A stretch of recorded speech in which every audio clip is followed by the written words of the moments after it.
Obviously a very impressive win for you this evening. Give us the thoughts of how you're feeling, how you performed. Man, that was awesome.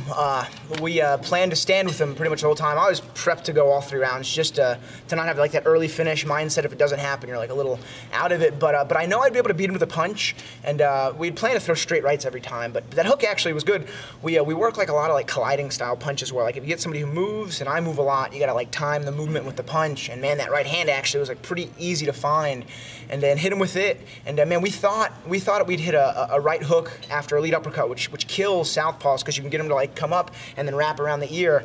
And I thought I would drop him with that, but he was dropped, and then he kind of shot in, but his hands weren't really like there. And man, that guillotine, that's my #1 submission, like by far. It's almost like a bad habit because I give up top position. Well, I was going to ask, talk about the decision to go to that, because I mean, obviously, if it works out perfectly. It doesn't. Now you're on bottom. Yeah, and I've always thought, like, if I hurt a guy, don't try to sub him, try to get the knockout. Because if you guys don't know, just getting a knockout in the octagon is like my life goal. That's just like the one thing that I want to achieve in my life before I'm either out of the UFC or dead.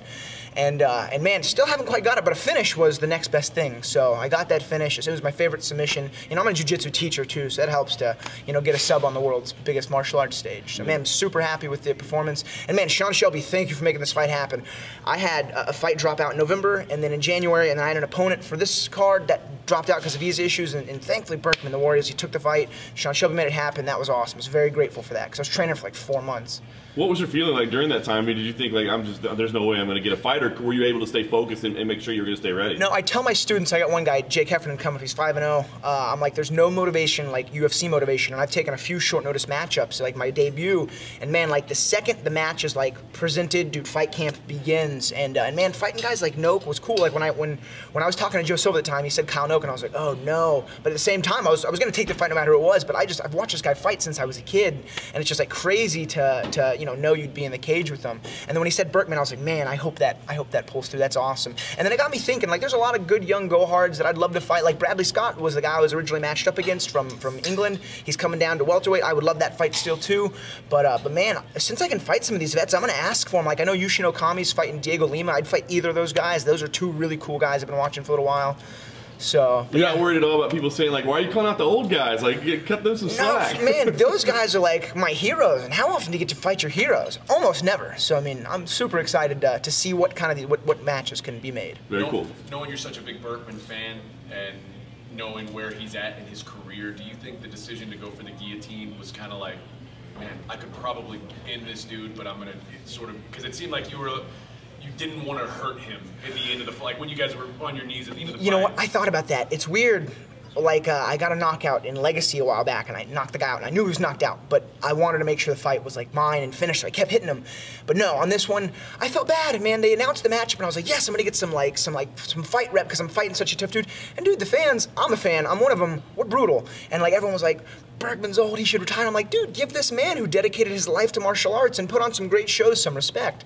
So, I mean, so yeah, to answer your question, I didn't really want to hurt him, but I definitely wanted to finish him. Like, no one has a stronger mind than a fight than myself. I am willing to die out there to get a finish or to put on a good fight, man. This is what I live for. What were you thinking about him, though, knowing like the losing streak that he's been on, and you know, coming into man, this fight? so I'm off of a 2-fight, I guess technically, well, I'm off a 2-fight losing streak myself, and man, that just motivates me to fight and win harder. There was like no nerves. So like when I fought Nico in Houston, it sucked getting finished.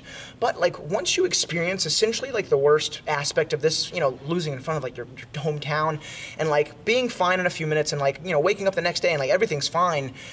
There's a lot to lose, kind of like financially and record-wise, but like personally, it's something you can easily, you know, come back from. So like, it sucks to lose for the undefeated guys, stay undefeated, but a loss does help you kind of accept what we're putting ourselves, you know, in for. And you know, it's like Luke Rockhold just fought and lost, and he's one of the best. But I mean, that's part of the game. Well, you mentioned you were on a 2-fight losing streak. Was there any pressure?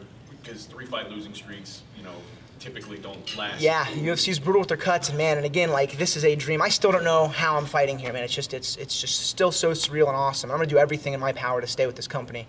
And no, yeah, I definitely needed to win it, but there was no extra pressure. Every fight is the most important fight and the hardest fight, and the fight I'm gonna like fight the absolute hardest in. So, yeah, I was excited for that. Thank you very much. Thank you. Thanks, guys.